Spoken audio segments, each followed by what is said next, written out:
Hello everyone, and welcome to our Food is Our Right, the struggle for equitable food systems open dialogue in celebration of the World Food Day, today October 16. This dialogue is co-hosted by three organizations: the Institute for Poverty, Land and Agrarian Studies, plus University of the Western Cape, the Centre for Excellence in Food Security, and the C19 People's Coalition's Food Working Group. The two key concepts for today are right to food and equitable, fair, democratic food systems.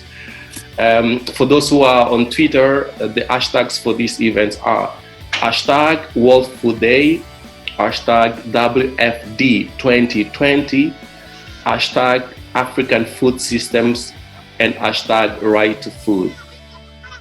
Also, to let everyone know that we are interacting on Zoom, live streaming on Facebook, and this dialogue will be uploaded afterwards on YouTube. While the world is facing a major pandemic crisis, several millions of people across the world suffer from hunger and malnutrition, despite the fact that more than enough food is produced to feed the global population today. How to explain this contradiction?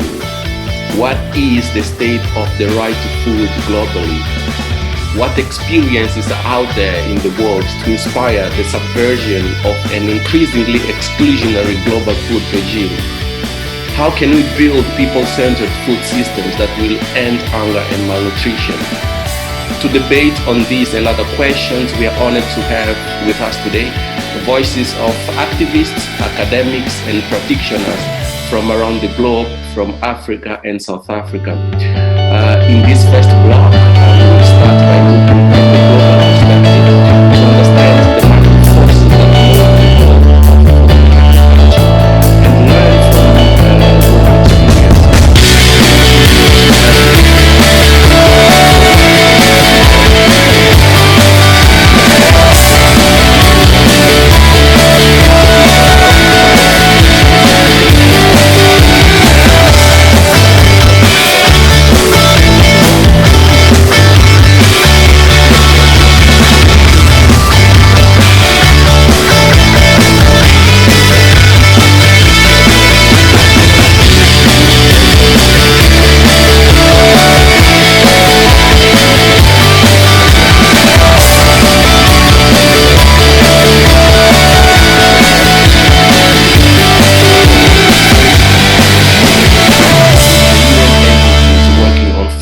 And agriculture, as well as coordinating civil society participation to various processes of the UN Food Security World Food Security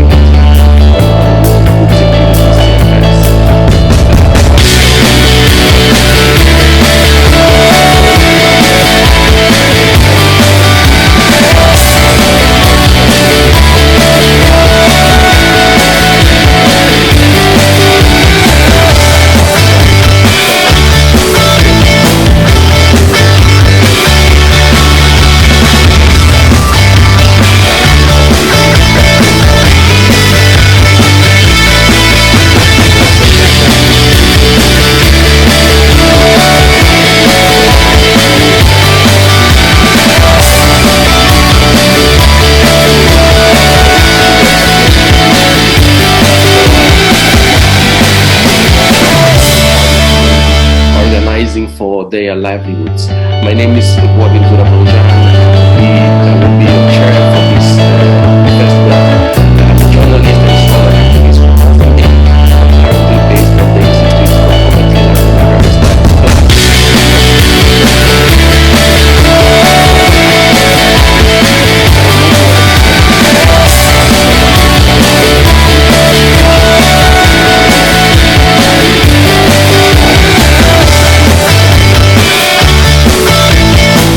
Gracias, Bo, and good day to everyone.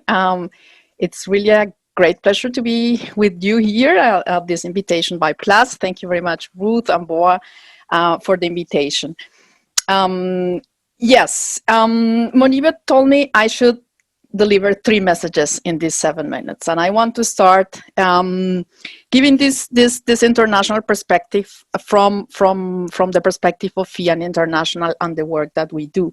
We have national sections in about 20 countries, and what I want to tell to you now is what we have been doing in the past months after the outbreak of the COVID pandemic. And I think one of the major developments there, I think, is a contradictory development, what we see now. On the one hand, we see massive regressive measures in terms of the protection of the right to food in countries like India or Brazil, who used to be the model countries in terms of implementing a human rights-based approach to food security. So this is very worrying because, for instance, I'm sure Zachary will tell you much better than me about India, so I will leave out India. But similar developments, like, for instance, dismantling of environmental protection is happening in countries like Brazil, Colombia, or even in the US. Right now we have an action against the omnibus law in Indonesia, because the Indonesian government passed recently a law which is overruling environmental protections, the relaxation also of imported food in Indonesia, as well as facilitating land grabbing and the conversion of agricultural land into the national strategic projects. So we see these kind of measures also relating, for instance, to school meals in Brazil. Recently, we had also an action, let's say, demanding from the Supreme Court in Brazil the protection of the right to food, because the Supreme Court was undoing the ruling of a lower court, which was obliging the state of Rio de Janeiro to provide for the school meals of the students. Of course, now with the lockdown, many schools are closed and the students are not able to have access to that daily meals, and this is really one of the largest problems of the right to food violations that we are seeing. So regressive measures, I think, is a very, very problematic development, and the recovery measures are not going in the right direction, because they are prioritizing agribusiness, big retailing, our corporations, and they are ignoring, yet again, peasant farming and small-scale food producers. So we have documented this in a detailed manner, for instance, in Ecuador, where peasants are lacking, for instance, enough access to seeds and seedlings for the next agricultural season.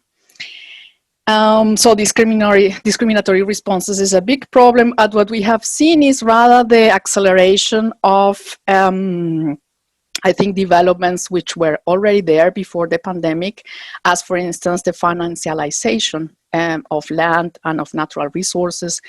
And at the same time, I think digitalization has accelerated also a lot. For instance, if you see in different countries, of course, because of the lockdowns, we were not allowed to move, online food delivery is really a big thing in many countries. And I think this process of digitalization of the entire food systems is on the way, is still not very clear how is it unfolding, but it's for sure very worrying, because it threatens to even concentrate much more the existing food systems. I said it is a contradictory development because, as I'm mentioning these very worrying trends, I forgot to add one, and it is the increase in repression and criminalization of people protesting for the structure, against the structural drivers of dispossession, and environmental destruction. And I think in my country, my home country, Colombia, the pandemic basically has been used to bring back war in the country and to kill every day, every week. There are killings of social leaders, peasant leaders. And I think this is terrible. I'm sure Sagari will tell us also very bad stories from India as well in that regard. Philippines, Honduras, Mexico is really a very, very worrying development in terms of repression and criminalization. But it is contradictory because as we see that, we also see people's responses from below in order to really be able to ensure access to food for those most in need of food. And I think, I guess in South Africa, you also have very, very good examples of how people are organizing, for instance, peasant cooperatives in Brazil or indigenous producers in Colombia are organizing to bring food to the informal workers who were rendered jobless during the pandemic in cities, in informal settlings in cities. And this is popping up, is mushrooming in many countries, and it's really very exciting because it's showing it's possible to reshape food systems based on solidarity and based on around an understanding that food is a right and not a commodity, and that food systems are actually public goods, and that we need to reshape them in such a way. So I think this is very important. Now, since I just have a couple of minutes left, let me turn now to more the international global perspective, because as Boa mentioned, my organization has been involved in several international processes. And I have to tell you that it is very disquieting what is happening at the international level, and perhaps this is my second message. There is an increasing alienation between what's going on the ground and what's going on at this global level. It was always, of course, a sort of alienation there. It's very difficult, but now it's really almost impossible. I think social movements who used to be very strong in some of these fora, like for instance, the UN Committee on World Food Security, basically are so overwhelmed, are so busy with the realities on the ground that it is very difficult to follow all these Zoom meetings at the international level. So it's becoming a sort of TV multilateralism, which is not anymore a multilateralism, right? Because right now, basically in this fora and for this intergovernmental negotiation, is only exporting countries and of course industrialized countries speaking. And we see an extreme penetration of corporations or corporate capture. You probably heard last year that the World Economic Forum signed an agreement with the UN for a special partnership. And now, for instance, that we are preparing for this UN Food System Summit, the World Economic Forum is a very important actor behind the scenes. And you know very well that the special envoy of the UN Secretary General is Mrs. Agnes Kalibata, the president of the Alliance for the Green Revolution in Africa. So, this is not new, but I think the pandemic has accelerated this development. And therefore, we are very concerned that some of the gains that we had in terms of democratizing decision-making at global level are about to be undone. And I think this summit is a big threat to people's sovereignty, to exercising people's sovereignty, because as I said, is extremely biased. The setting of the summit is extremely biased in favor of a pro-business, pro-corporate agenda. Yes, perhaps a last remark in terms of the food systems framing. I think as food sovereignty movement, we need probably to reflect more, to be very careful whether a food systems framing eventually how it goes together with a food sovereignty framing and also with a human rights framing, because it changes the perspective. All actors are treated as if I think we are developing an understanding of a human rights based food system, but I think we are in the early stages. And I think it would be interesting also to reflect to what extent a food sovereignty framing goes well with a food systems framing. I think what it is good about the food systems framing is that it goes from the care perspective, you know, from food cooking, and of course feeding children, feeding the elderly, and so on. And of course it brings issues of exploitation of women to the front. It's possible to do that. Production, distribution, and so on and so forth. But what it is a bit worrying is the food systems perspective tends to ignore power differentials. And I think this is a question to discuss more. So I think my time is up. Thank you very much, and I look forward to the discussion. Thank you. Thank you very much, Sophia. Sagari, what is the story from India? You work as a popular educator with, among other groups, rural producers, especially women. What is the story from there?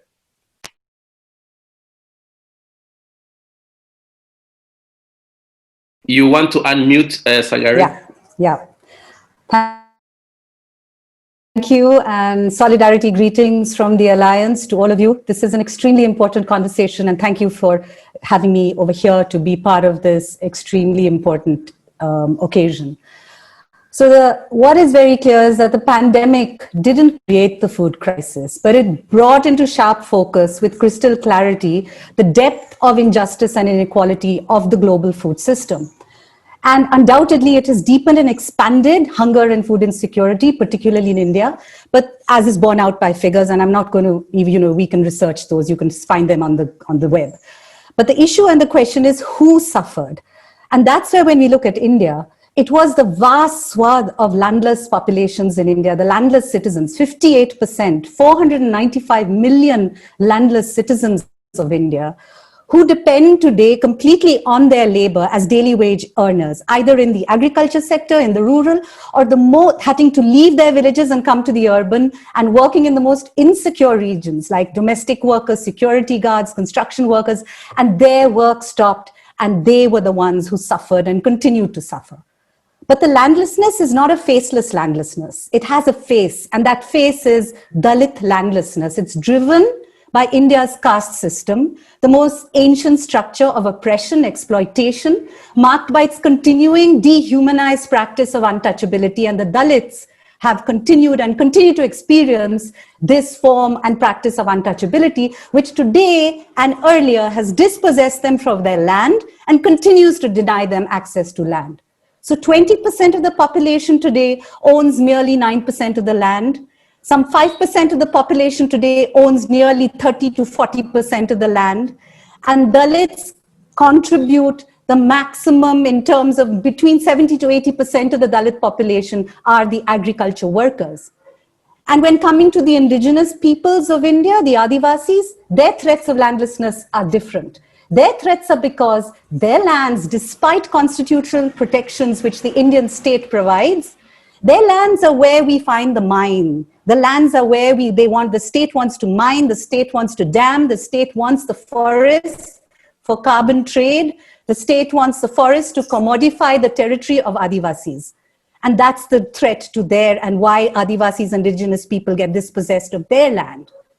And it is this landless agriculture labor, particularly Dalit women and Dalit agriculture labor, alienated, exploited, extracted, which is today subsidizing and providing the profits which today is being accumulated and accumulated by the corporate sector, which today is really in control of the food farming systems in India, right down the value chain. Look at production, look at procurement, look at distribution. It's the corporate food system which is calling the shots. And this has not happened in a vacuum. Political governance, political decisions taken by various governments, starting from the early 70s, where the green revolution in plants, the green revolution, then we had the white revolution in milk, then in the 90s, we had the blue revolution in fisheries, and today we talk about a green revolution, which is essentially pushing GMO technology. This technology has come in and hegemonized and marginalized the knowledge which Dalit and Adivasi women possess of being able to sustain resilient, resistant food systems from generation to generation. That knowledge is once again only desired because it can be commodified. Pre-90s, we had still a commitment to a universal public distribution system which provided food to all. We also had a commitment for public procurement of food grains from farmers, which the state then purchased. But here again, a caveat. The farmers in India is not a homogeneous, essentialized category. The 80 to 90% marginal smallholders once again belong to the subjugated castes, what we say are Dalit and OBC, other backward castes. Bo used the word Bahujan. Bahujan refers to all these communities. And today it's the middle and rich farmers who once again are the dominant caste. They benefited both pre-1990, post-1990, once India committed to economic liberalization. What did it do? It has embraced capitalist systems of food systems overwhelmingly. The pressures of IMF, World Bank, WTO, we didn't resist it. We just embraced it. Our political governance, the decision makers embraced it and have brought in policies which today has enabled the entire capture of the system, right down to the kinds of policies we have today. So one of them is the public distribution system of food is a targeted system. It's not universal. They have stopped procurement and commitments to procure grain from farmers, though they announce minimum support prices. So it's useless. Right down to in the period of the lockdown, we have had 3 farm bills passed, all of which have actually only served to legalize and consolidate the concentration of the food farming system in the hands of capitalist corporate agribusiness. And in the same process, dispossess small marginal farmers and citizens, pushing them out from the means of production, whether it is food or whether it is millets or whether it is milk. And therefore, and finally, you have a situation, people are only left with their animals, grazing on common lands. But even that, as we heard from Sophia, the system is the same in India. The commodification of the land markets today, right? And the digitalization to aggressively enhance this. Therefore, even the commitments of land reforms are no longer commitments because it's all about capital can only raise more capital if they have land. So in this same period, because of the kind of dispossession, because of the kind of starvation that has unfolded, social movements rallied around through the Right to Food campaign, culminating in our Right to Food Security Act. A very nice act. But the question really is, my friends, that today when the entire system, the government has simultaneously facilitated the takeover and the capture of the system by agribusiness, then who today is going to provide you that food? Is it small marginal farmers? No. The small marginal farmers are being pushed out of their livelihoods, have no agency or control any longer of producing the food and defining the food system.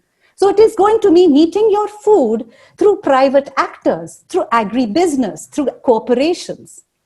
And our fascist governments, yes, we are today in a situation where fascist governments are really controlling and playing the shots.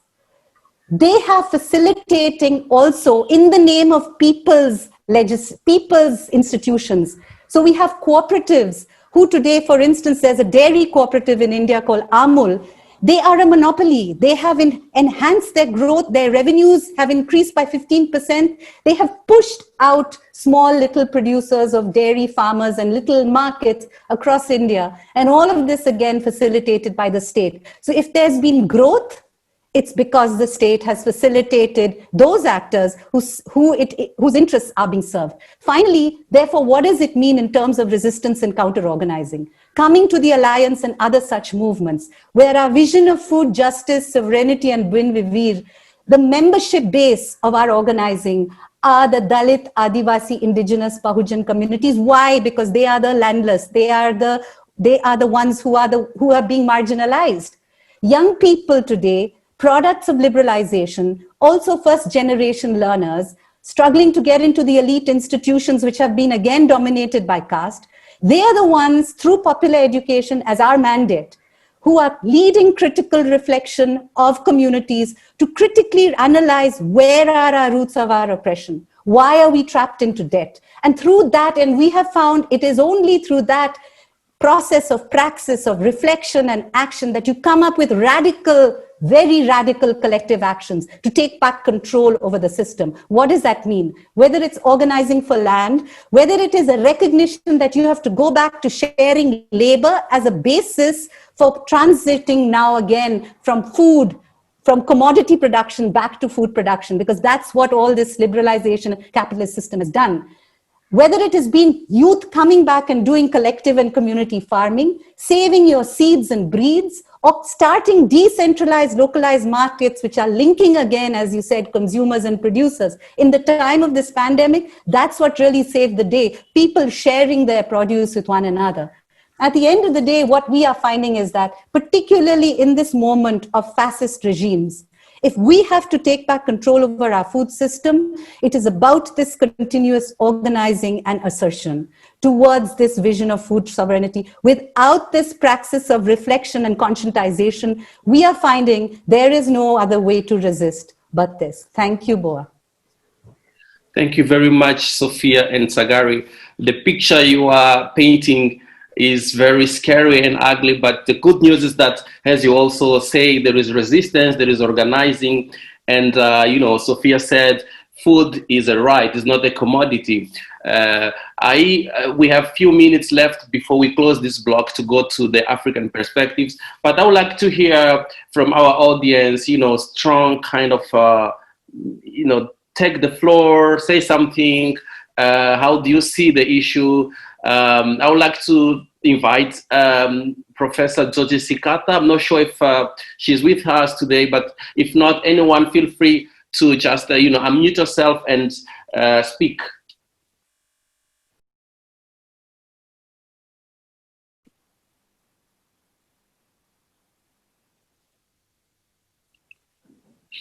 Well, if not, since we still have a few minutes for the global perspective, I will give 1 minute to Sophia to wrap up and 1 minute to Sagari to wrap up. I was hoping that we would have someone to kind of also share experience or analysis.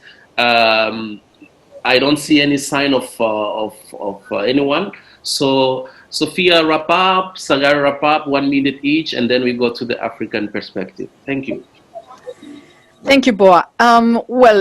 Perhaps one of the things on the way forward at the global level or international level is I think we have to review the ways we have been organizing because they are probably a little bit outdated by now, or if you want, dysfunctional, because the systemic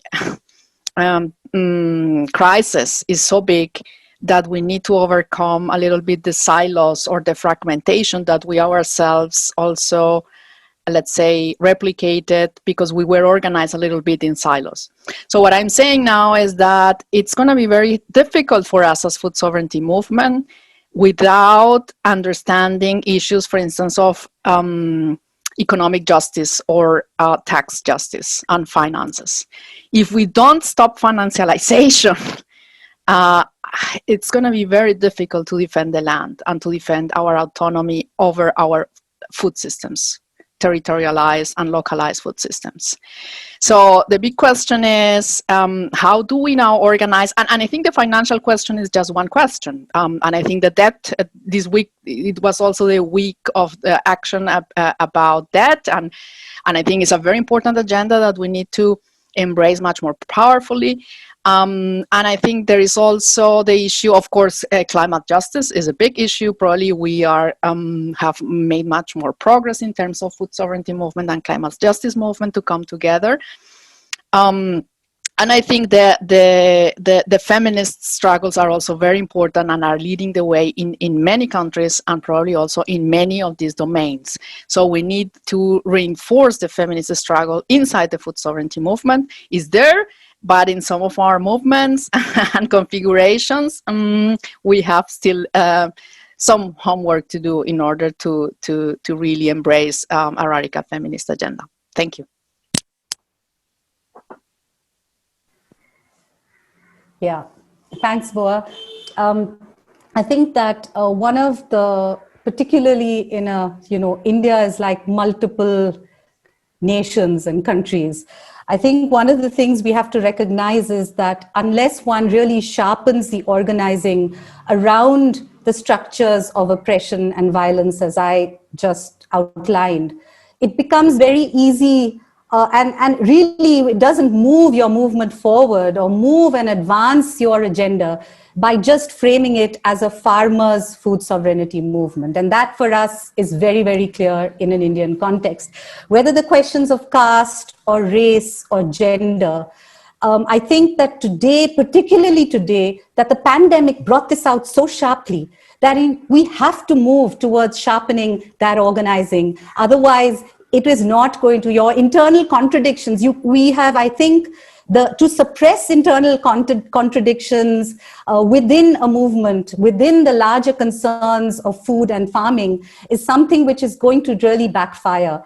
It is not going to advance any kind of gains for the most oppressed. And I would like to say that this is probably holds true for every country. There is a caste system in every country. There is a hierarchy and a hierarchy of power in every country. We cannot any longer look at women as a category. We cannot any longer look at farmers as a category. We cannot be, in India, we have a tendency just because and there's an internal contradiction. On one hand, we have capitalist formations who equally want to expand into other countries and oppress farmers there, oppress small farmers there. So we have to be able to really look and break out and look at this entire picture, because the food system is no longer just a domestic versus international.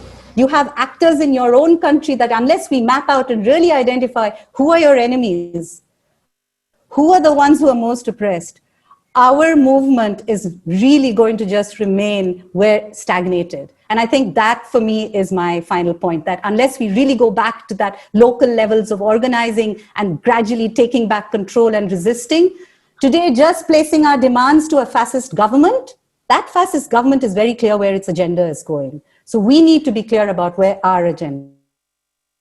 Sure. Yeah. We need to be clear about what is our agenda. Thank you, Sophia Monsalvi and Sagari Ramdas, for your inputs and contributions. I then close this block and I hand over to Professor Muniba Isaacs to take us to the second block. Over to you, Muniba. Thank you, Boa. Thank you, Sophia and Sagari, for your presentations. It was really interesting to hear the global perspectives. As Boa mentioned, the session is basically looking at the struggle for equitable food systems, and the struggle for equitable food systems is particularly focused on civil society movements. And we've got 3 exciting speakers lined up. We've got first our speaker from Ghana. I just want to make sure, Ruth and Bawa, can you please see if you can get Eddie Trudeau Luganga in? She's trying to get, she's also a speaker in the session. I've been trying to get her in somehow, something with the registration. So if anybody can please help, she's a speaker in the session and she's waiting to be part of the session. So yes, we've got 3 speakers. One of our first speaker is Patricia Blankson Akapu from she's part of a women's movement in Ghana, and her career objective is to promote gender, social and economic justice for women. She's got an MA in development studies, and she's the program manager of a NetRight, which is a network for women's rights and in Ghana, and she's also part of a civil society partner of PLUS in the political economy of the African food system. So she's our civil society partner lead in Ghana. Then we have our second speaker is Joe Zinga. He is from ESAF, and I will introduce Joe when he speaks. But I think to get the flow of the discussion, I do think that the issue of the food system and the power of the food system is one thing that Sophia mentioned, that I think it is important that for the project that we are launching and we are busy with, we are trying to put power at the center of the food system, and also to look at the vulnerable and the marginalized women. And Patricia leading the network for women's rights in Ghana called NetRight. Patricia, if you can unmute yourself, and then you can have your 7 minutes for your presentation. Thank you. Thank you, Moniba. I want to take this opportunity to congratulate all farmers, especially rural women farmers, on this World Food Day for their hard work and resilience. My 17 minutes will look at the struggles of women farmers and traders in this pandemic, and how best what can be done to transform our food system and to ensure right to food. The pandemic poses a threat, continues to pose a threat to the livelihoods of especially women in economic activities as farmers, processors, traders, and fishers, among other things. And for Ghana, we recorded our first case on March 12. And the responses that our government put in place, because there were no broader consultations, the responses that government put in place had accessibility challenges, especially for the poor, vulnerable groups, and mostly for our informal economy, because they were not able to take advantage of, for example, some of the stimulus packages that were put in place to ensure that small businesses, for instance, were able to stand on their feet during the pandemic. Our responses as a country also had some implications for our food system in general, because it had disruption in food distribution, which resulted in food price hikes, especially in the urban areas, while in rural producing regions, and perishable crops were left to rot, because some of the measures that were put in place had its consequences on especially rural women farmers that were bringing their products to the urban cities.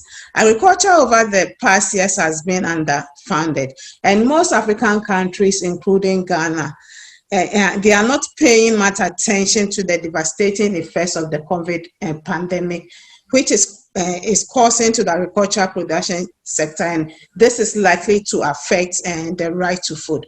For instance, in Ghana, about 70% of our population depend directly or indirectly on farm produce for survival. And in this pandemic, smallholder farmers not only are faced with the issue about inconsistent rainfall pattern, but also the indirect consequences of the COVID-19 pandemic, such as the reduction in markets for their produce and absence of labor and the lack of available agro inputs and extension services.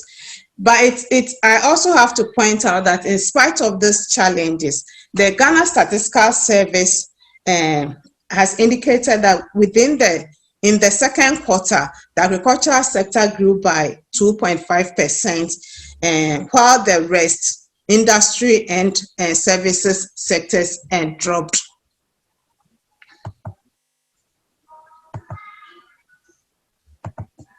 Now let's look at some of the measures that were put up as a country and the implications that it had on our women farmers, women fishers, and other traders and all that.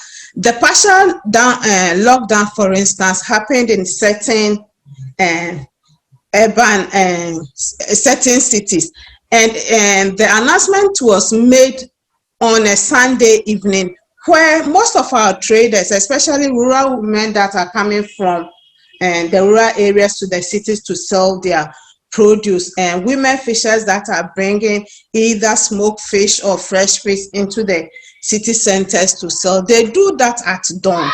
And the announcement was made in the evening of a Sunday, and they were ready to bring their produce on Monday at dawn, only to get to the police barriers and were asked to return and back home. And this had a lot of implications, because for especially those who were selling perishable farm produce, it got rotten because they had to take it back. They were not able to access, the markets to be able to sell their produce. Other things, there were also disruption of input supply and extension services, because of the lockout, people's movements were also curtailed. So there was a disruption in that. And food and transporting food from one place to the other became a huge problem, because during the partial lockdown, one of the things that happened was that there were no intercity travel. So you can't move from one region to the other. You can move within your own, the region that you are. So that also affected even how to transport goods from the rural areas to the urban cities to sell. And one other thing was that there was also social distancing, and with the social distancing, transporters were made to reduce the number of passengers, and obviously this resulted in the increase of transport fares, which also had its own issues. In terms of fishing activities also came to a halt, because they were not able to then also to embark on their fishing activities. The closure of markets, social distancing, and all that had its implications. For instance, with the closure of the borders, when you look at fishermen, for instance, in the when they are fishing, they go across border, and especially for those that are close to border towns, they have cross-border trade, so they move from one end to the other. But because there was border closure, then it also affected even the fish that they had to catch, because they were able to only fish within Ghana waters and were not able to move freely to, for instance, Ivory Coast, where they could do that, or Togo or other areas. Patricia, it's very difficult for me to cut you down when you start speaking about fisheries. It almost goes again. But can you wrap up, please? Because we have two other speakers in the session, and we've got. Thank you very much. Yeah. So all this had implications on women's livelihoods. It had implications on women farmers, how they are able to sell their produce, and there were no storage facilities even for them to keep this. So all this had different implications for women. And for Ghana, I think what we have to do as a nation is to revolutionize our agriculture to safeguard food and nutrition crisis, including prioritizing distribution and processing. And it's also important that there are special packages set up. For instance, stimulus packages, farmers, fishers, and other informal women workers were not able to access that. So there is the need to set up special packages for women that will be able to alleviate them from some of the hardships that they are enduring during this pandemic. Thank you. Thank you very much, Patricia, for your detailed, sense of what is happening in terms of fishers and traders and the struggle for women. I'm going to go over to Ruth Hall number 2, which is Eddie Trudith. She's under Ruth Hall's name. Eddie Trudith, I just saw you now. Eddie Trudith, I see a name. She's here. She's from a meadow. If you can unmute yourself, Eddie Trudith, and immediately go into introducing yourself, and please make your presentation so we don't waste time. Thank you. Thank you, Moniba. Thank you so much. And I'm sorry for joining late. I've been struggling with joining. And I'm sorry to have missed all the previous sessions from the other speakers. So happy World Food Day, everyone. And it's really an honor for me to be part of this platform. Good morning, good afternoon, and good evening, everyone, based on your time zone. It's a privilege for me again to be part of this forum.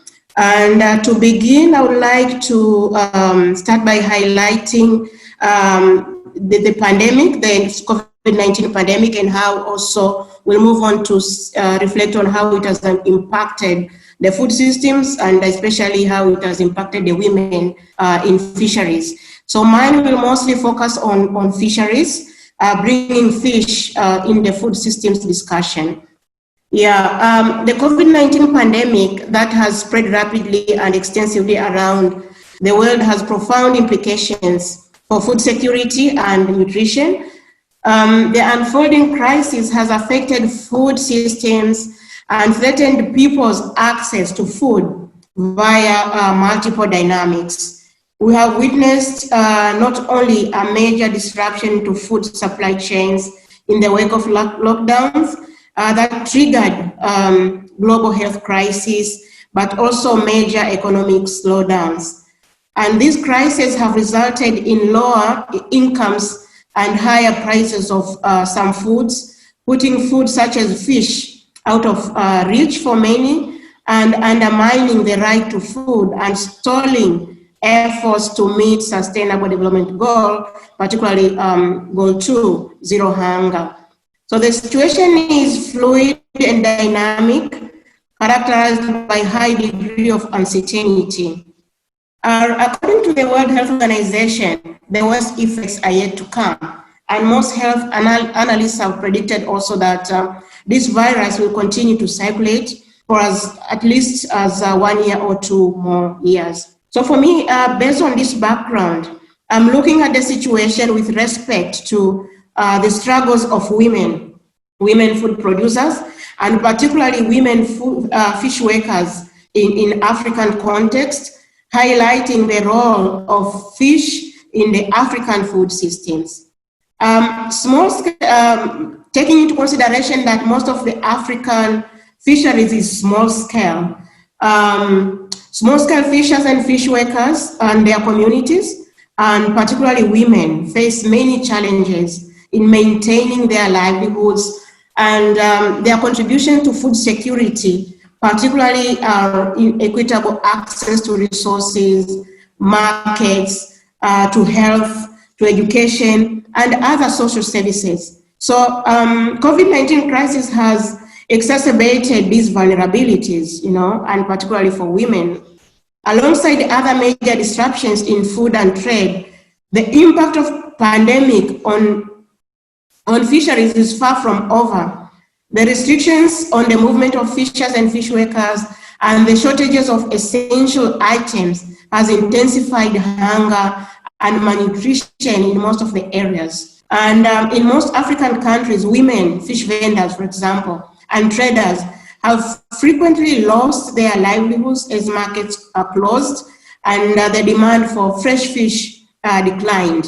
The virus has also had other harmful impacts on women as the burdens of household work and domestic violence have reportedly increased during the lockdown. So to finish it off, the impact of COVID-19 in the food systems highlights the importance of integrating the universal right to food with the specific rights of fishing communities to their lives and livelihoods. It also reminds us on the importance and the connectedness between our food systems, health, sustainable development, and human rights, and the key role played by women. So as a strategy, I think working together, not working in silos, unifying our forces, unifying voices among women and other players is very important. And a good example from the African perspective, women fish workers have come together and to form this continental platform of women in small-scale fisheries, which is called African Women Fish Processors and Traders Network, AWFishNet. And I think this is a very unique platform, and it is an opportunity for women fish workers to unite, to amplify their voices, and underlining the critical role that women play in the sector. And therefore, when addressing the challenges, women should be in the forefront in making decisions, in acknowledging the fact that they are the ones who are mostly impacted, mostly affected, and therefore the solutions also should be designed to address the challenges that women face directly. So yeah, that Thank you, I think I should thank all those who have organized for this dialogue. Thank you so much, Muniba. Thank you very much, Eddie Trudith, and thank you also for stepping into Nasir's shoes as he was not well today and be able to present. So I think that, you know, it is definitely, when we're talking about the African food system, we're talking about vulnerable women, we're talking about small scale,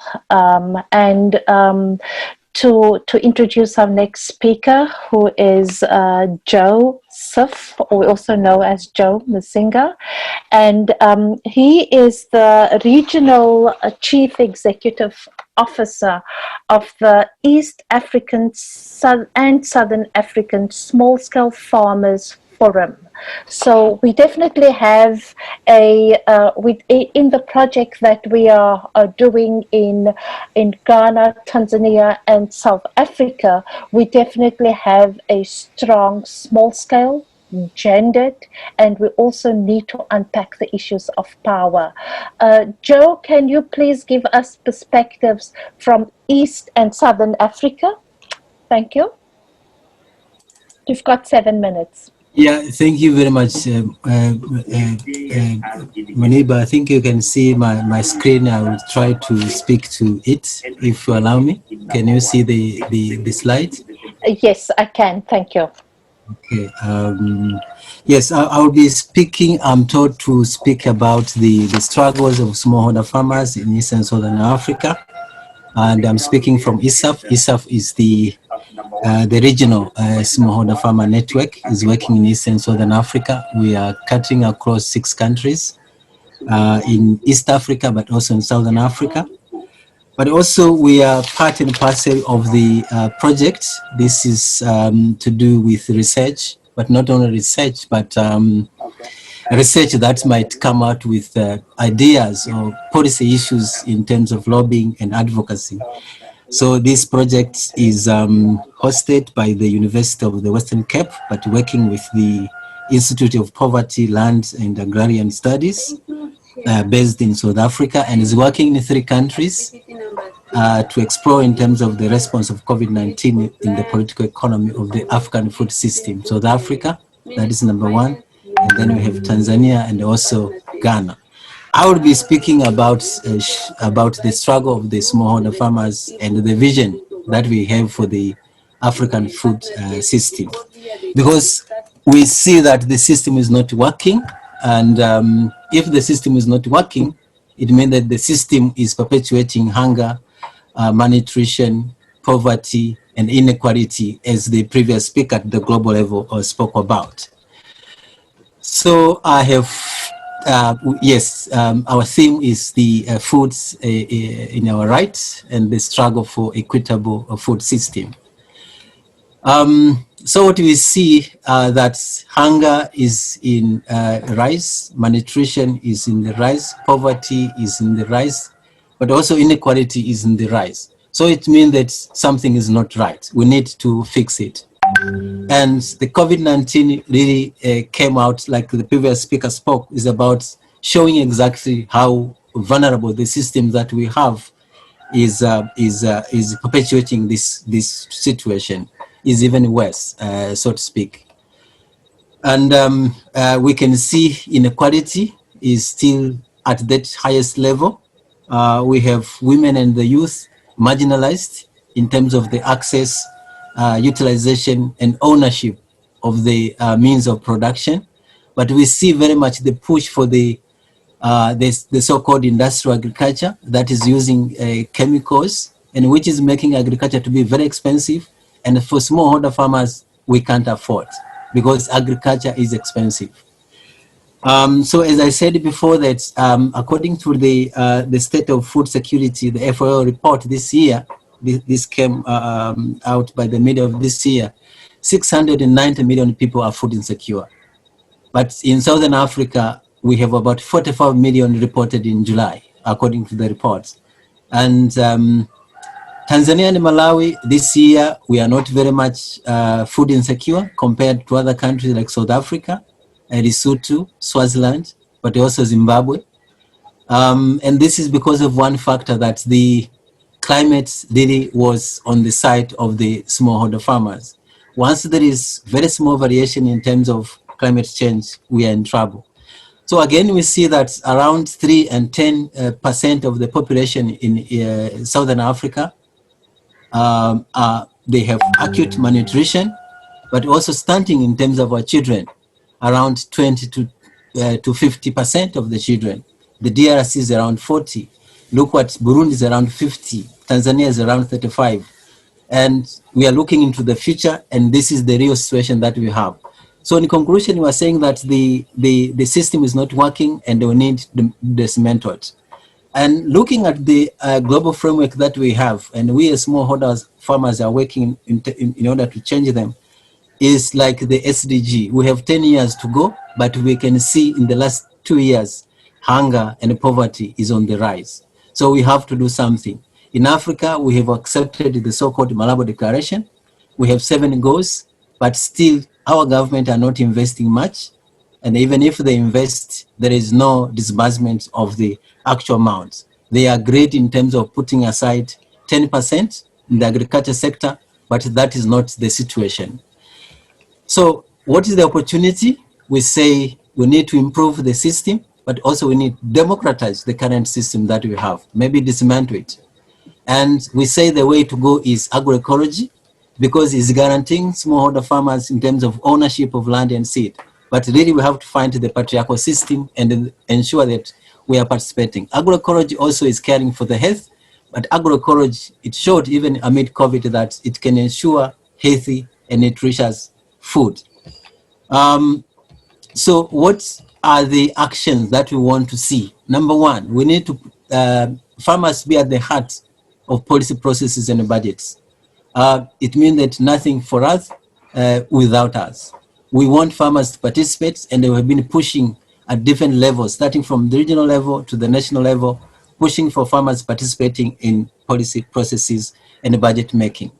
And number two, we want to see the visit of the rural and the peri-urban, because if you look at the food system, the producers are men and the consumers are men, and then at the middle, where in fact profit is for smallholder farmers, we have the middlemen. So we want to advocate for the visiting of the and re-energize the rural development, which is quite forgotten, particularly within SADC, and also the peri-urban as centers of sustainable production and processing of foods.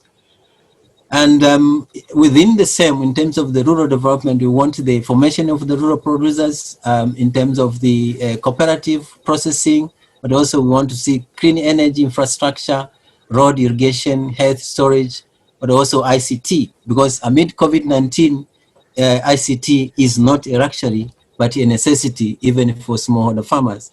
And number three, we need to see extension that is supporting smallholder farmers. But number four, we want to see recognition of the right to food as the basic human rights. A lot of our constitution, our legal frameworks, they are not recognizing food as the rights, or the basis of human rights. And lastly, we say our call for action, first of all, is the quantum change on the social, particularly on the patriarch system, but also reorienting the current agriculture approach to agroecology. And number two, we want the policies to work. We don't want just to see good policies, but we want to see those policies are funded, looking at the SDG, looking at the African commitments and the national investment plan. But also we want to see the rural development strategy is revisited, including agro-ecology as a principle. And number 4, last one, is in terms of organizing. We are working with different organizations all over the world. We're working the People's Coalition on Food Security, Food Sovereignty, sorry, to address those issues at the global level, but also other organizations that AFSA, also the women, rural women in Southern Africa, and so many other organizations moving forward. Over to you, Chair. My 7 minutes are over. Thank you very much, Joe. Colleagues, participants, I'm so sorry. I think that, you know, somehow we needed to kind of dive a little bit deeper into the context of the movements in the continent and trying to get some dialogue going. But I'm afraid we are running out of time. And I would like all 3 speakers to kind of just articulate 3 key messages, and everybody on the call to think about what are the demands, the strategies, and next steps for this, so that we don't lose the essence of what is being presented. So if you can join the chat and you can just present, because we're going to hopefully come back the last 15 minutes or 20 minutes to speak about demand strategies and next steps. So I still wanted to kind of say that it is important for social movements to also think about, you know, what is their theory of change? How do they look at, you know, forms of protest, forms of alliance, and then at the same time get a seat at the negotiation table? And that negotiation table is a compromise. And I think that is what I want to put, you know, or what we need to come back in the end. Where are we placed as civil society movements, as NGOs or CBOs, wherever we are based? I hand over to my vibrant colleague Nandi to take the South African part of this, and I'm also fully aware that my colleague has to run to another session, so if he can present. Thank you very much. I hand over to you, Nandi. Hi, everybody. Thank you for joining us today. So because we're running a bit late, I'm not going to do a full introduction of myself, but I will start off with an introduction of our first speaker, Julian May, who's a professor, Professor Julian May is the director of the DSI-NRF Centre of Excellence in Food Security, where he leads the Child Malnutrition in South Africa research program. An expert in applied poverty reduction assessment, Professor May has worked on options for poverty reduction, including land reform, social grants, information technology, and urban agriculture in Africa and the Indian Ocean Islands. He also holds the UNESCO chair in Africa Food Systems. So Professor May, I'm going to hand over to you, even though we would have liked to start with the activists before getting the academic perspective. We are aware that you have other commitments today. Professor May. Thank you for that, Nandi. And let me try and be an activist then to start. Ruth asked for three messages. The 3 which I'd like to put forward. The first is that when we confront vast inequalities, being able to manage food security becomes even more complex and even more difficult. And by vast inequalities, I mean of the nature that we have in South Africa, where we have tremendous inequalities of income, the most unequal country in the world, but also inequalities of assets, which other speakers have spoken about previously, as well as inequalities of information, and critically inequalities of transparency. So certainly among researchers, the very nature of peer review insists that our work is to be transparent and able to be reviewed by others. But in the case of the corporate power structures that were being spoken about earlier, transparency is very scarce. particularly in the food industry. So inequalities of that nature make it very difficult for us to respond to dealing with issues of food insecurity, and in particular when we're in a period of crisis. The COVID epidemic exposed exactly that, and that kind of crisis threw into light the changes that were going on without us necessarily being aware of them, and those that we need now to monitor. Many, I think, hoped that COVID might bring about opportunities for small-scale production or for localized markets, but perhaps they may have, in fact, also opened up opportunities for even greater vertical integration of the food system. The second comment which I want to make is that we also need to recognize that food security does not equal nutrition security. And I think one of the things that we lost during the responses to COVID was the importance of not only providing people with enough calories, but ensuring that diets were adequate, and particularly diets are adequate for vulnerable groups. And here I have in mind unborn children, infants, mothers, and the elderly. So I think a lot of attention was focused on distributing typically quite inexpensive food, but also food that is unhealthy. So I think across the world, if you were to examine the food parcels, the contents you would find are highly processed foods, highly profitable foods to distribute, and not necessarily the foods that consumers actually would have benefited from eating. So that's my second statement. We need to be very careful, both in understanding the COVID, what happened during COVID, but in future crises that we face, to separate out when are we delivering sufficient calories, when are we dealing with basic food security, and what are we neglecting when it comes to nutrition security, and that includes the care component of nutrition security. The last strong statement which I wanted to make is to propose that we are facing a series of as yet unknown and invisible pandemics. And these are going to be the pandemics that have been initiated during the COVID lockdowns. Certainly the ones that I'm concerned about are those that are going to manifest in children.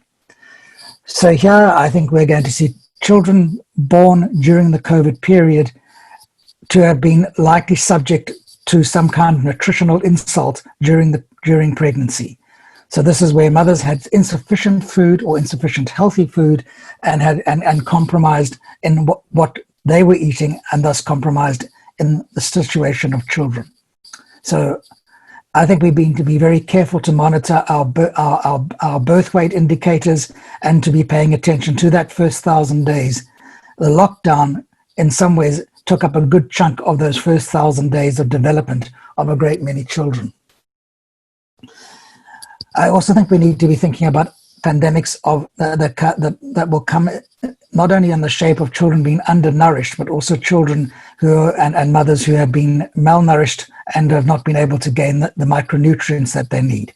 So I think we need to be vigilant about monitoring things such as vitamin A deficiency, anemia, and other deficiencies that in this period immediately following COVID, so that we can have better targeting of our limited public health resources to ensure that we are not jeopardizing the status of a generation of children.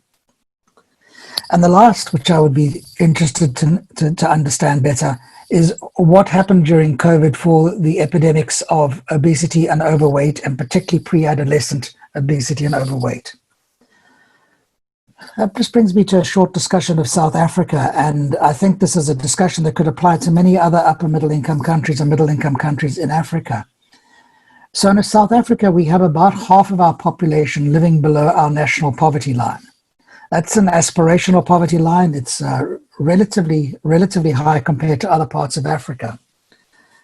But what we also have is 25% of our population, about 14 million people living below our food poverty line. And that is a very basic poverty line. That's effectively the same as the $1.90 line that is used by institutions such as the World Bank. It's a staggering number for a country that is supposed to be as wealthy as South Africa. And it makes this country to be an outlier in terms of its wealth in relation to the extent and depth of extreme poverty. So indeed, if you were to take that number of people, you would find that South Africa then becomes one of the poorer countries in Africa rather than among the wealthiest. Again, it brings me back to my opening statements about inequality and how inequality then translates its way through not only income, but also power. The second issue to observe around South Africa is the importance of its double burden. So increasingly, across the world, we are talking about a double burden of malnutrition, sometimes a triple, sometimes a quadruple burden of malnutrition. But in this instance, the reference is towards the numbers of people that are undernourished, meaning they do not get enough calories, they do not get enough nutrients to live a healthy life, and those that are consuming empty calories and too many empty calories. Sorry, Professor May, can I just give you just like 30 seconds to wrap up, just looking at time. Thank you. So that double burden, I think, is something which we need to be thinking about, particularly for countries in Africa as they start to increase their incomes, but do not necessarily make progress with their food security status when we think about it in these broader terms. Thank you for that. Thank you for that giving me the opportunity for that short intervention. Thank you, Professor May. I would like to ask you to look in the chat. There is a question for you, and if you can respond to Nganyezi Skakane. I'd also, before I introduce our next speaker, thinking around the time that we have, can participants to this webinar please start to think around the demands, the strategies, and next steps that we have to be thinking about. So next we have Dania Jansen. Dania is a feminist activist in the rural parts of the Western Cape, a member of Maubuye Land Rights Forum, which advocates for the access to land for small-scale farmers and the rural poor to advance agro-ecology practice for food sovereignty. Dania, I hope I have pronounced your name correctly, and I apologize if I haven't.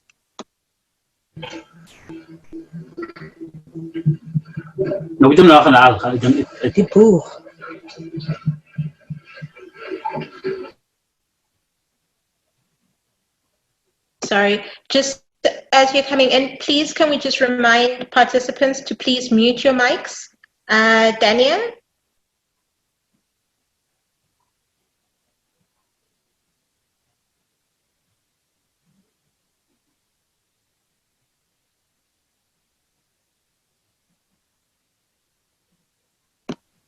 Dania, I think you need to unmute.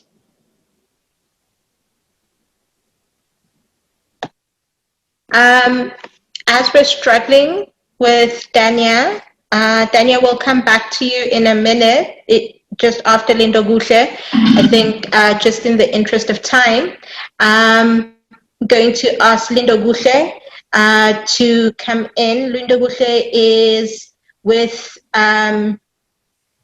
Abashali.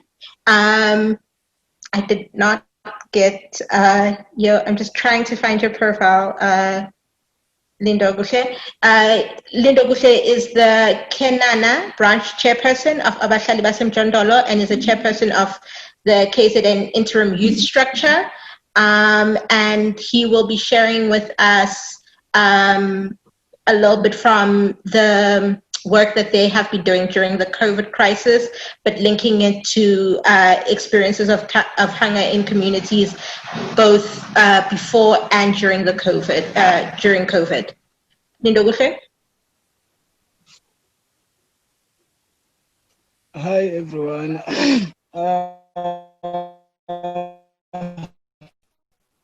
As mentioned, my name is Lindo Gushe from Abashali Basim Jondolo movement, South Africa. I'm also a Kenana chairperson. So please forgive me. I've been in and out due to network problems. So here in Kenana, firstly we are a branch under Abashali Basim Jondolo. So what we are doing here, what we have is we are about 101 families. What we have here, we have a communal garden where we planted our spinach. We we just harvested beans, where we managed to make automate over 80 kg. But our businesses have helped us a lot as a community, because we managed to make toilets. We managed to make sure that there is no one in our community that will go in bed with empty stomach. We also have poultry, so that's how we're using our land. So as a movement of Abahlali Basemjondolo, we always advocate for those people who have no land to have access to land, because there's a huge gap between those who have land and those who have not land. I was seeing the the percentage that for those who owns land, and what we are experiencing or what we are seeing is that those who have land before 1994, they still have more land.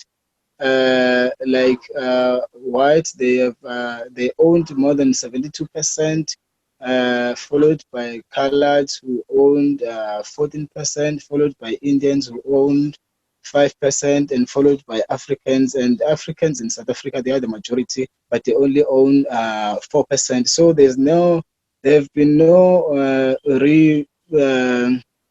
redistribution of land in South Africa. So as Abahlali Basemjondolo, we make sure that we protect those people who have no access in land near the city. Just like us in Kenana, we were evicted repeatedly by the eThekwini municipality.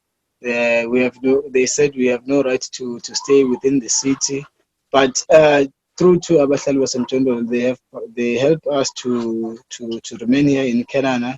So this is another way of us as a movement to make sure that we enable those people who have no land or who have no access to land to have land.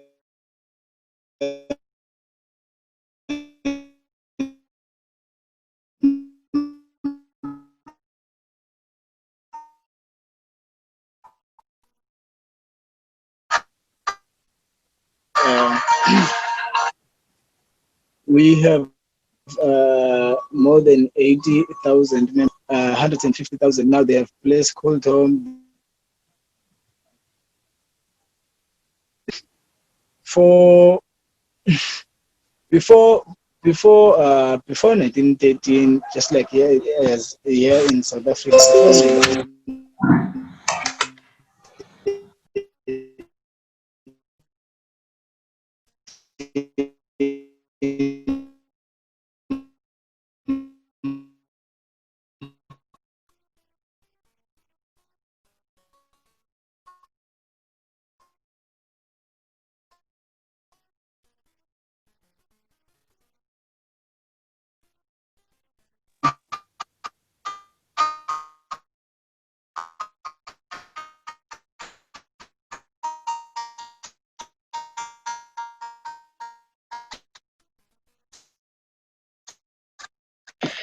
Can we just ask everyone who's not speaking for those who were represented to experience to go to be slaves for others to make sure that we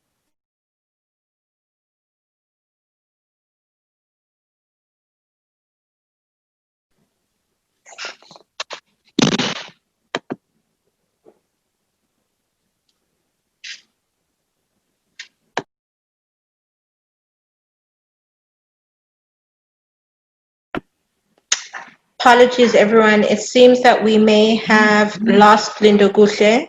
Lindo Guhle, are you still with us? Okay. As Lindo Guhle tries to rejoin us, these are sometimes the challenges that activists face on the ground. Hello. Sorry, who's saying hello? It's me, Dinia. Okay, Dinia. Okay, we will let you go ahead and speak now that we can hear you, because we have just lost Lindo Guhle. Go ahead, Dinia. And then can I just ask everyone, other than the person speaking, can we also try and have our videos off so that we may help with bandwidth for the conversation to be able to go forward?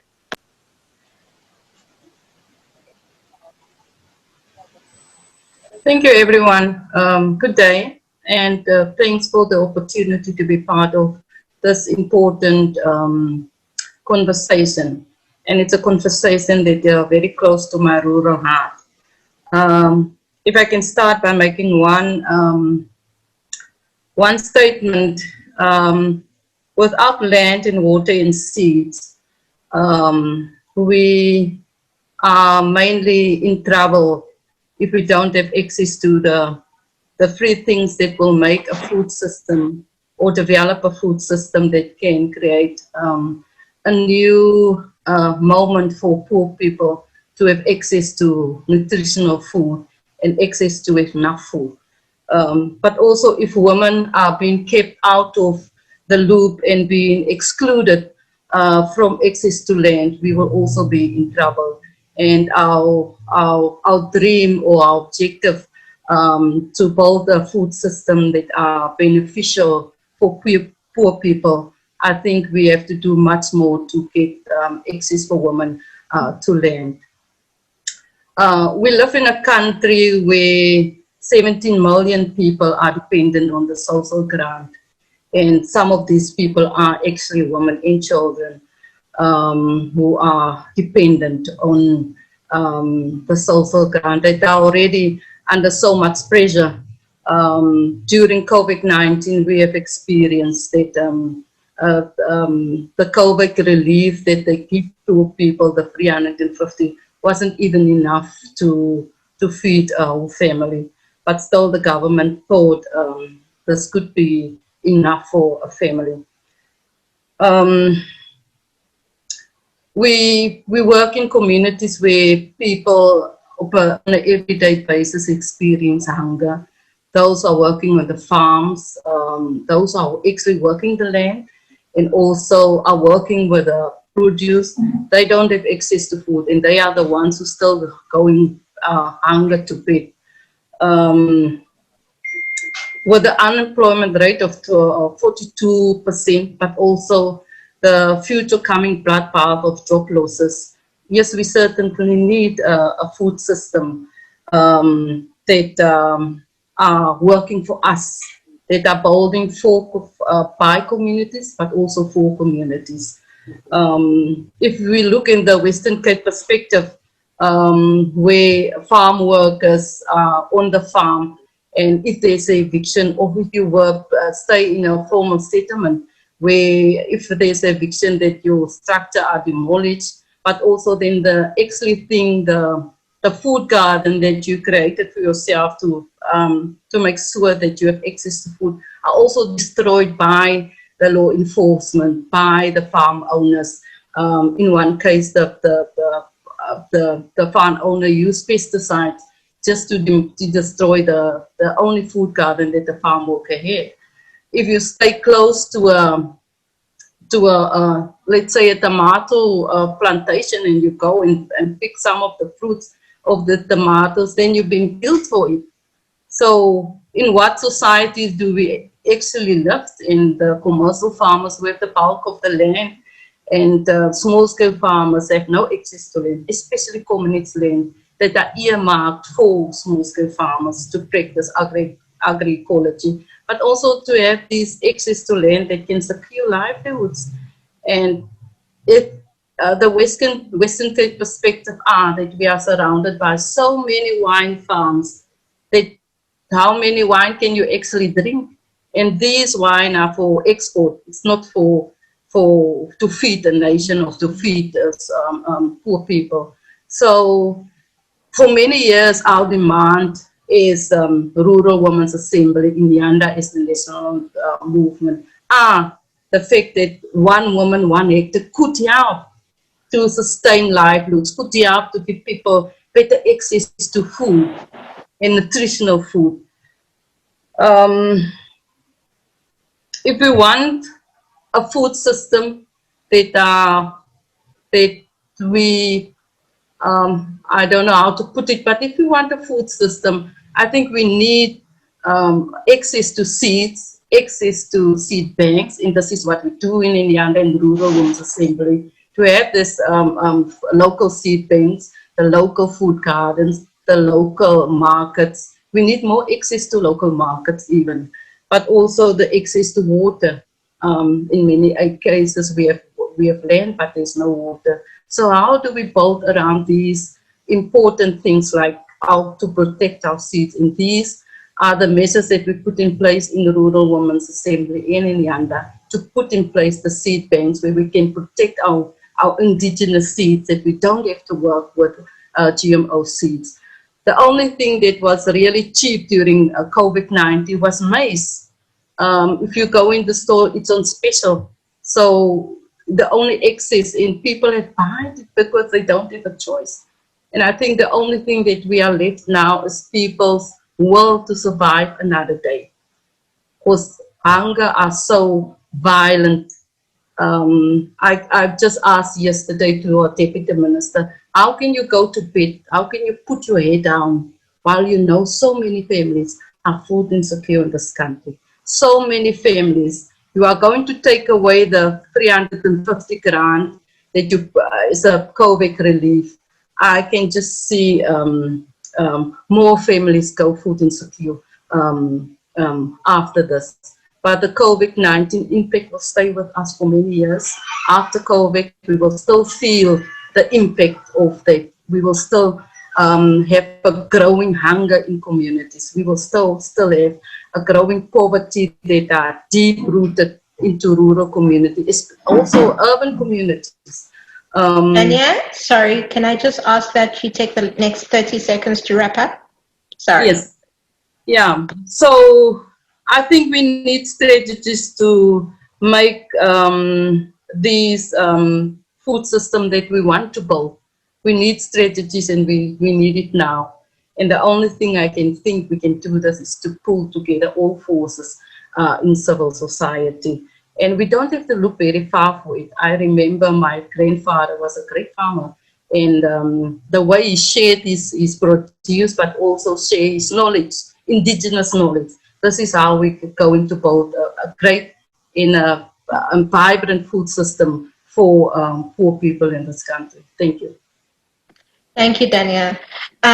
So Lindo Bushe is back with us, or I do hope that they are still with us.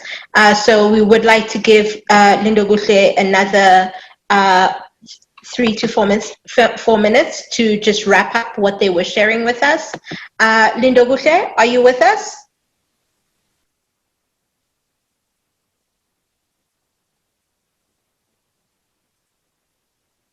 Okay, I think they may have fallen off again, which is a real pity, but this is sadly some of the realities of organizing in various different parts of the country, where you have various different kinds of technological challenges within South Africa, especially when we are having these conversations on platforms such as Zoom. We will open the floor for a few questions. I do see that we have had some comments around what some of the demands and strategies and next steps can be. I will take time to read them through just after. If we have any hands, I'd like to take some hands, and then I will read the comments.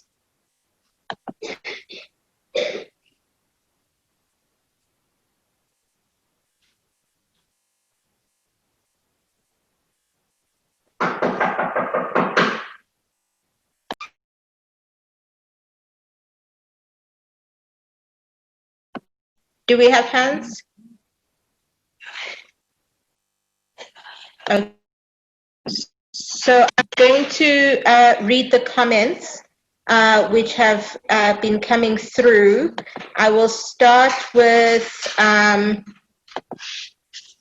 Carmen's comment. In South Africa, the challenge of strengthening local markets, providing good and nutritious food is very important. not just for small-scale producers, but also for rural and urban consumers. Only the upper classes can access good, locally produced food. We need local, popular food markets. Thank you, Dania, for highlighting this need. And then we have a comment from a journalist, which I would like to pose, which is posed to the presenters. It says, "Good day, my name is Siyanda, Farmers Weekly journalist. I was wondering if our speakers can help explaining why is it that food produced in rural areas and yet is produced in rural areas, yet it is rural people that don't have access to safe and nutritional foods.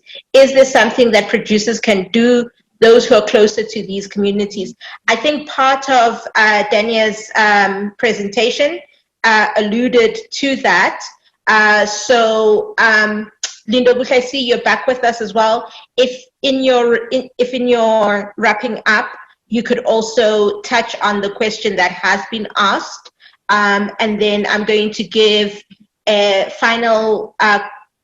couple of final minutes to Dania and Lindo Gushe to make comments, and then open the floor yet again so that we can start to really think about what are the opportunities on the way forward.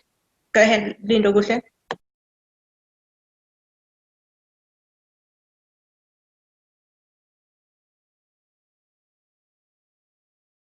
You need to unmute, Lindo Gushe.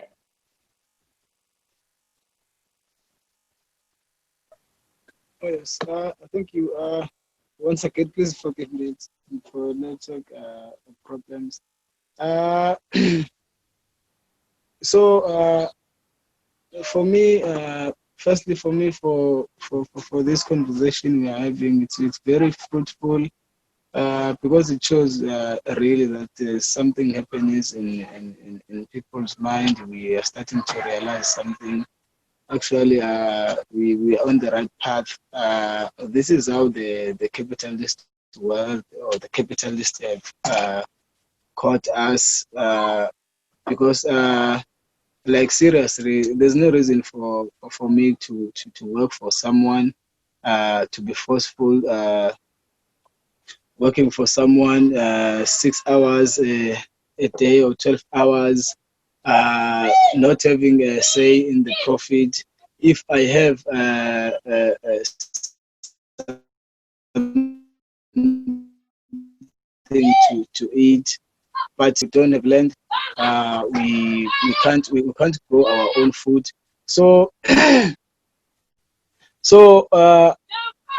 planting our own food, it's the way. So just like here in South Africa, there's section 24 that says everyone has a right to shelter or to house.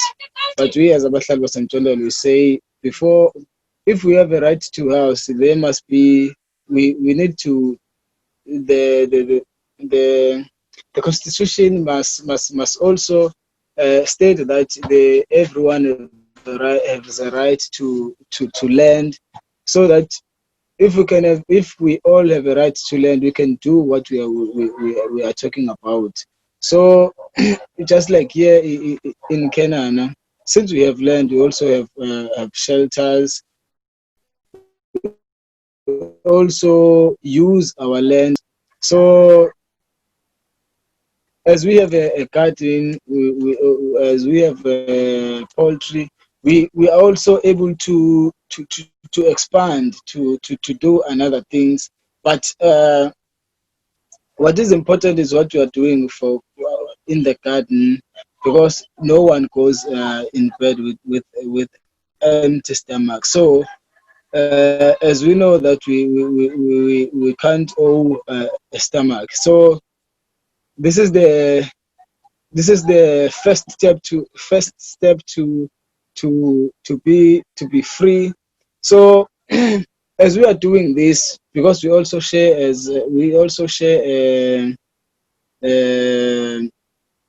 a good relationship with MST. So MST is one of those places we also look up to. We practice is what they do. Lot of attacks from the state. They sent anti-land invasion units and Calvinists and family security to destroy what we are doing.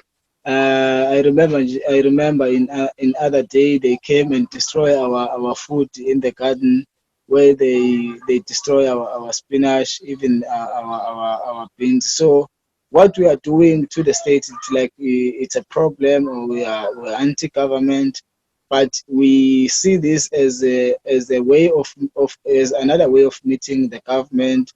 So we can't depend on the government. We can't depend on social grants. There are those people who can't who are not social grant recipients. So this, what we are doing, we are meeting government in halfway, but unfortunately the government, they don't see this as well as us. So they think we are anti-government. They think we there's a third hand in what we are doing.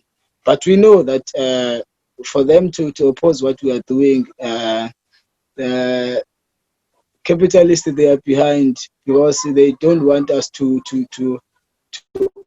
own something or to produce. They want us to always remain the consumers. So I just want to say thank you. It's very difficult to catch up where we are due to the network problems, but I'm enjoying what we're talking about. Thank you. Thank you, Lindo Gutle. So I am going to give time in the last few minutes of the discussion for all our speakers to make contributions. But as we have been requesting, if we do have hands for people who have questions to pose to any of our speakers, please do go ahead. But as we're thinking about way forward, we're thinking about strategies, can we think about what are our messages to government, what are our messages to commercial farmers, big companies, and other powerful actors? And then also how and what are the opportunities for all of us to move forward and mobilize in our communities, in broader society in South Africa? How do we link together in working together to ensure that there is solidarity, not only in South Africa, but across the continent, and also in globally, which is why we felt it was important that we give all these perspectives as we think about the right to food. I see Sianda from Farmers Weekly again has a question to Joan Mzinga. Is there a way of using agroecology together with industrial agriculture, or rather, how can small-scale farmers use both of these together? And if you can give an example. So, Joe, when you're coming in to give your last remarks, please can you also keep that in mind? We have had some of our speakers leave, unfortunately. So Wayne has a question around linking to Daniel's talk to the previous webinar presentation by Admaya Nyamawanza on climate change in South Africa. With decreasing rainfall and increasing temperatures, there are severe environmental challenges going forward, especially for resource poor people. Any suggestions of on being prepared for these? So these are just some of the questions in the chat box that our speakers can address, and then just trying to see if there's anything else. So I'm going to, because we are at 22, I am going to give some time for all of our speakers who are still present to just come in. Please, can you just raise your hand if you're still present as a speaker, and then I can just call you to come in. And if you can, consider the questions that have been posed in the chat box.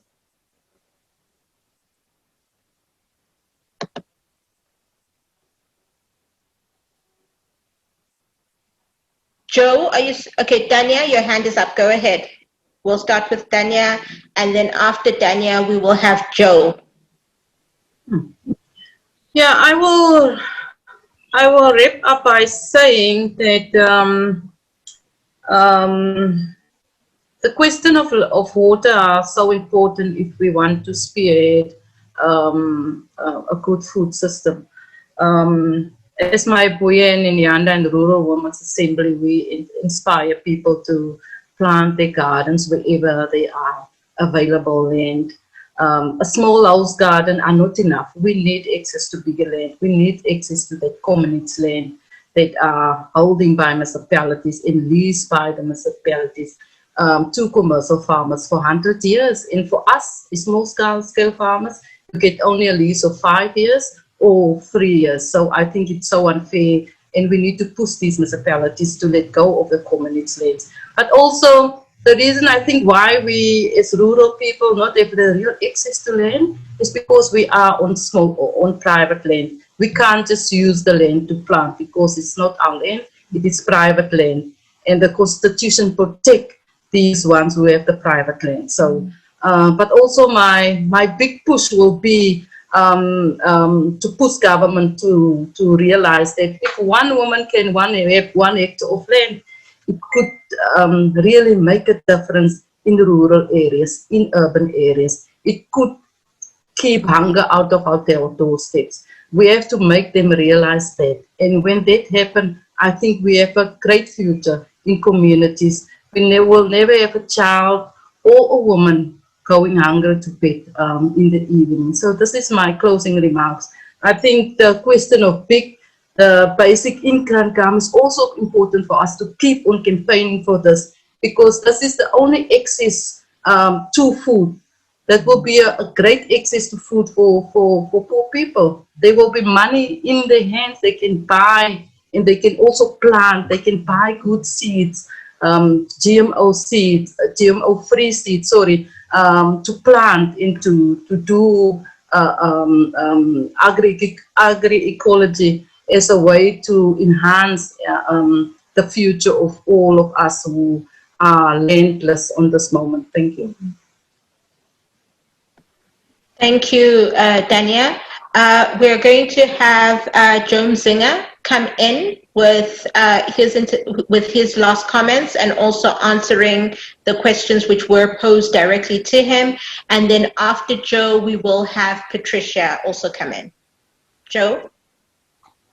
Yes, thanks very much, moderator. I think the comments from Sianda in terms of having the two systems working together is quite difficult. It's quite difficult in the sense that agroecology really takes care of the earth, takes care of the soil, takes care of the ecosystem, and takes care of the food that's produced. And if you look at the industrial agriculture, is heavily dependent on chemical input, which are externally, and they are not regenerative, and they are killing even the soil, so to speak, destroying water down the stream, and in terms of the ecosystem. So it's very challenging. And apart from that one is also causing a kind of cross-pollination. So that's why we are very concerned that at the end of the day, we really have all to run to the monoculture system that is very dependent and that is very expensive for farmers to produce. So we are sticking, and to say that we can have also at the large scale in terms of agroecology. We have seen in many countries looking at the movement, particularly in Latin America, but also in Spain, where the movement is much more stronger. So the agroecology is contrary really to the industrial agriculture, and moving forward is a challenge. Maybe probably we can have a system whereby we have particularly on cash crops doing industrial agriculture, and particularly leaving a certain place for agroecology. And my take home, or the issue that I would like to emphasize here, is in terms of the putting farmers, all the movements in working in the policy frameworks, not really outside, because that's where we have to be on the table and influence policies, not outside. We have to be there where decisions are being taken place, where the budget is being discussed, and where plans are being discussed, including the national plans, the provincial plans, regional plans, and even the global plans, because that's where we can put our voice across and put our requirement across and continue advocating for the same even after the plans and policies are in place. Thank you very much, Chair. Thank you, Joe. So we're going to have Patricia next, after Joe, and then Lindobuhle, and then Sagari. Can we also get closing remarks from you? So just in that order, Patricia, Lindobuhle, and then Sagari. Thank you, Nandi. In my concluding remarks, I will say that as civil society, and especially as women rights organizations, we should continue to push our governments to ensure that policy responses consider women's roles in agri-food systems and ensure that their multiple needs as guardians of household food security, as food producers, farm managers, etc., are adequately addressed. We should also continue to push government to ensure that special stimulus facility is set up solely for smallholder farmers with a quota to rural women farmers and also our women fishers to enable them access financial credit at a very flexible and low interest rates with extended moratorium. And finally, I'll say that as civil society and as women rights organizations, we should continue to claim and create spaces, our own spaces, to ensure that we promote and protect women's livelihoods. And also during this pandemic, we push for our governments to ensure that we promote a dignified life for women farmers and women fishers. Thank you. Thank you very much, Patricia. Lindobuhle, your closing remarks? For my closing remarks, what I can say that for those who are able to organize platform like this, they must carry on. We also have a duty to make sure that we make agriculture fashionable, since agriculture is being demonized with malicious intentions by the capitalists. So we must make sure that we clean the name of agriculture, because most of us, we think agriculture is something out of fashion. So we must make sure that everyone, especially those who are like us, who have nothing, who are the poor, the poorest, we must conscientize them about the importance of agriculture, the importance of growing our own food, because this food we are buying from the big names, it have a lot of chemicals which lead us to get easily ill. So we must make sure that everyone is aware and everyone must love agriculture, because this is the starting point to free ourselves from this ruthless way of doing things by the capitalists. So I just want to say thanks a lot for inviting me. I've gained a lot today, so I encourage anyone to make sure that we continue this conversation, even in our homes and even in our neighbors. Thanks a lot. Okay. Thank you, Lindobuhle. Sagari, you are going to lead us towards the end, and we have a little bit of a burden for you in sharing with us, based on what you've heard today, what are some of the lessons that you think that we can take forward in the South African context, across Africa, from your experiences in India, so that people can really begin to come together and think about what is needed for solidarity, what is needed for action. I mean, some of the things that we have been talking and thinking about regarding the right to food is litigation, and we are working on campaigns and campaigns in South Africa. What lessons can we take from you? As Ruth has shared in the chat, we do meet on Thursdays at 2 p.m. To connect and see what are the opportunities for litigation in South Africa. You can connect with us through the C19 Food Working Group, Inyanda, Cry of the Excluded, UPM, and other movements. Sagari? Thank you, Nandi. And I think in my concluding remarks, I'll also try to respond to a question which just came here about the Right to Food campaign and the opportunities of the Food Security Act in India and what it does, whether indeed it is an opportunity. I would say that it all boils down to what is the political will. And the situation in India is that our context today is the political will is far from really seeing that Food Security Act as a democratic way of people taking control of how and where that food is going to come from. Because clearly there is a space, if there is backed by political will, that there would be localized, decentralized ways where your food culture, where small marginal landless, first of all, land to the landless. I mean, you can't be talking about food security without land to the landless, and that calls for a real structural revolution here. We're talking about that. Having said that, there is, of course, space for having this systems whereby food is then reorganized. The system of food is reorganized so that food is central and money is not central. Today, it's the economy of money which drives where you get your food. And the pandemic is really showing that the economy of money is imploding on its head. We have people who there is no way the capitalist system is going to only survive by greater and greater exploitation. So it's the political will. It's about, yes, you have an act and a legislation, and yet if the political will is not going to be back this kind of democratic system of taking back control of food, why doesn't it back it? Because it is not, its class interests are going to be affected.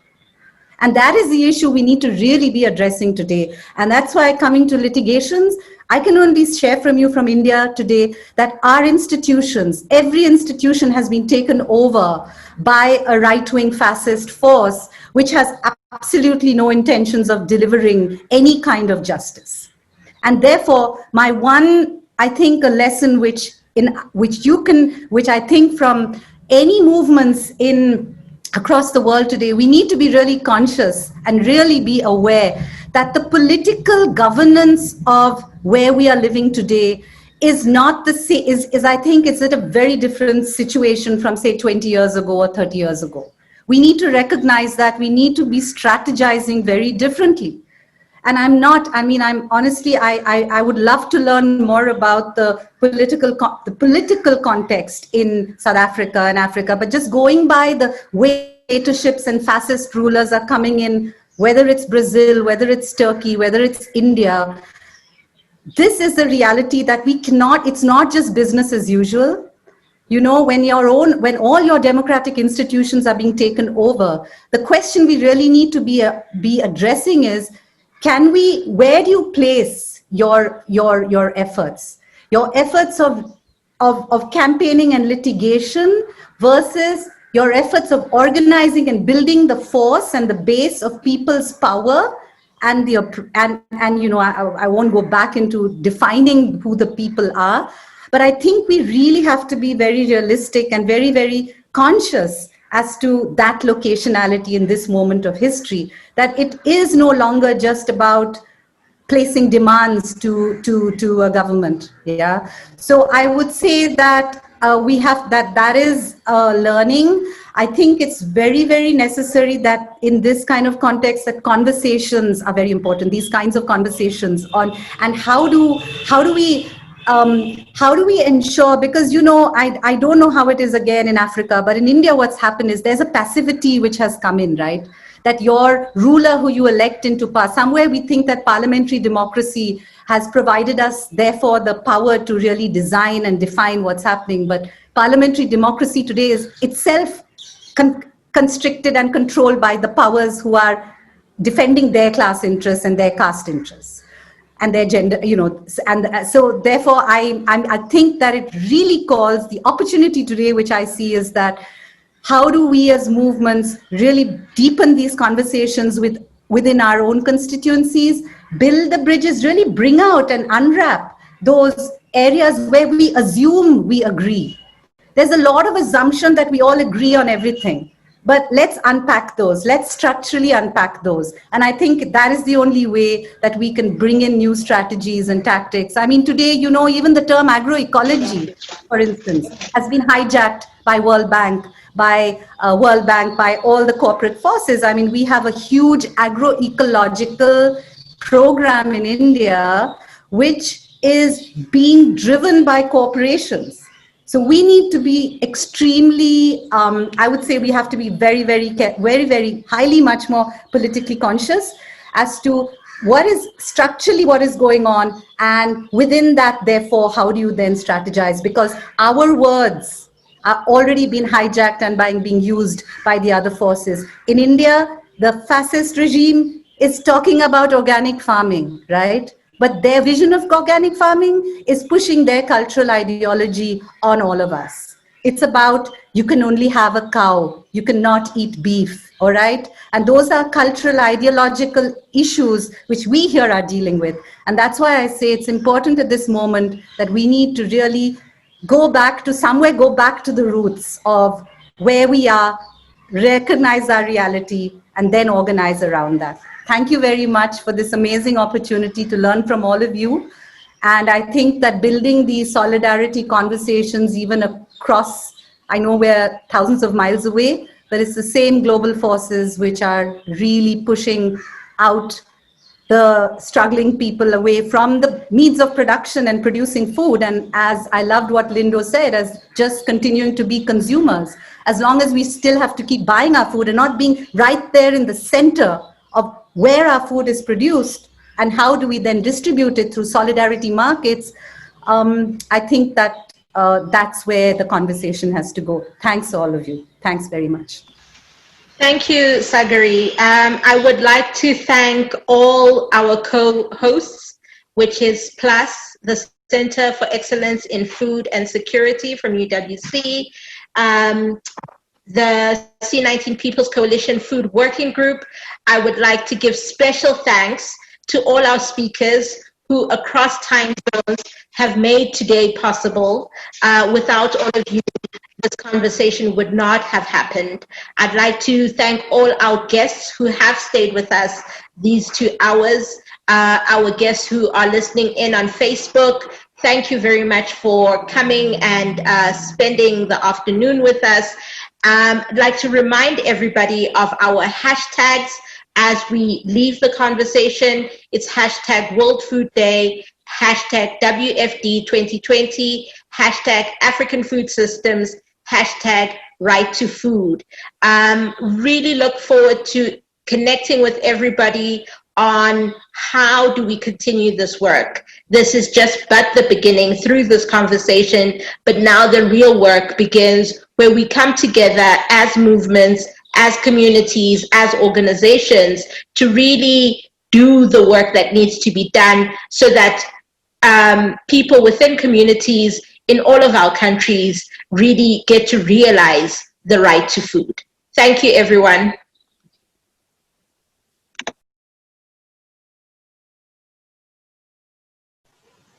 Thank you. People, yeah. Thank you, everyone.